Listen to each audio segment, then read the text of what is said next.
There are 2.1 million new cases of breast cancer annually, making breast cancer the most common cancer diagnosis for women. Breast cancer is the leading cause of death among women worldwide. While these rates of mortality have decreased nationally, this is not so in Appalachia. In fact, the National Cancer Institute recognizes this region as a particular priority area.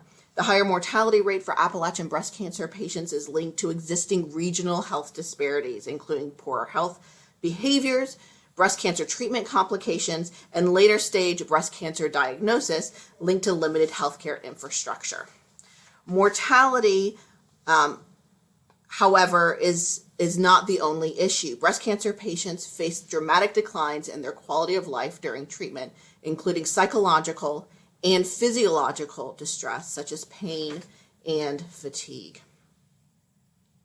Estrogen breast cancer patients, the focus of this study, experience increased pain because of estrogen blocking medication needed to reduce breast cancer reoccurrence and mortality.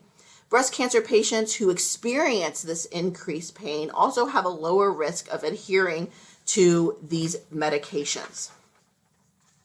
Pain treatment for these patients is typically pharmacological, which actually minimally increases adherence. Non-pharmacological interventions can decrease patient pain, especially if they include a close supportive person like a caregiver. Family caregivers are any person close to the patient who provides unpaid care. Caregivers are often responsible for providing symptom management support, emotional support, and support with rehabilitation. Caregivers are critical to patient care outcomes, but they experience reduced quality of life as well. The quality of caregiver-patient relationship is repeatedly linked to quality of life factors, both for patient and caregivers during breast cancer treatment. However, it is unclear if these links are pre-existing, meaning is relationship quality linked to reported pain and other quality of life factors prior to breast cancer treatment. This current study of 60 patient caregiver dyads is a sub-study of an ongoing prospective study. The current study uses dyadic data analytic strategies to understand how patient and caregiver reports of quality of life are linked to quality of life factors prior to breast cancer treatment. The results. Before treatment, patient stress was not impacted by relationship quality. However, caregiver stress was impacted in both expected and unexpected ways. First, as expected, caregiver reported better relationship equality was linked to lower stress. However, unexpectedly, patient's relationship quality was linked to higher caregiver stress. Fatigue functioned quite similarly. As expected, caregiver reports of better relationship quality was linked to lower reports of fatigue. However, unexpectedly, patient reports of better relationship quality increased caregivers' reports of fatigue.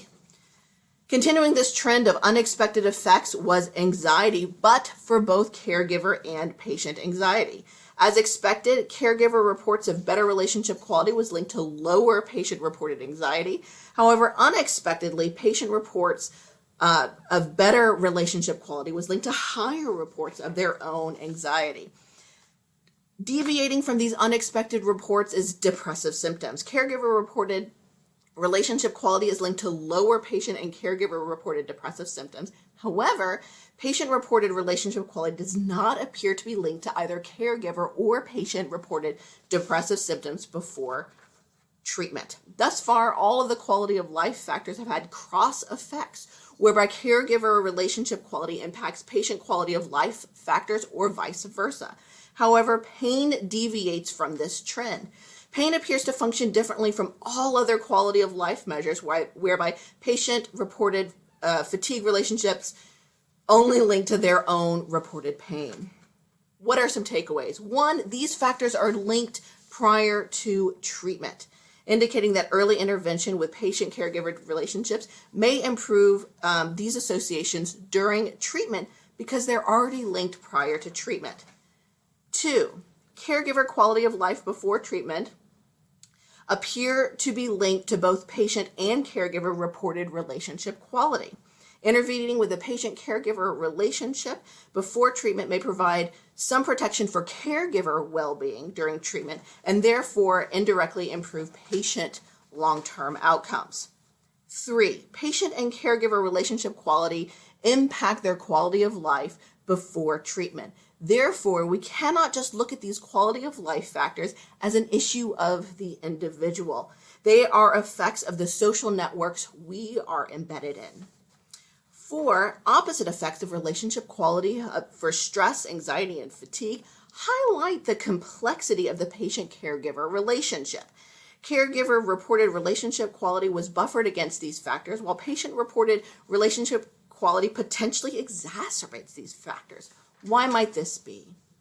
The potential caregiver buffer effect may be indicative of how we typically understand relationship quality. That if you have higher relationship quality, you feel more secure to lean on this person in a time of crisis, which buffers against the stress or anxiety and fatigue you may feel during this tumultuous period. Conversely, the observed patient potential exacerbating effect may be the function of fear of losing this person to the breast cancer diagnosis they just learned about.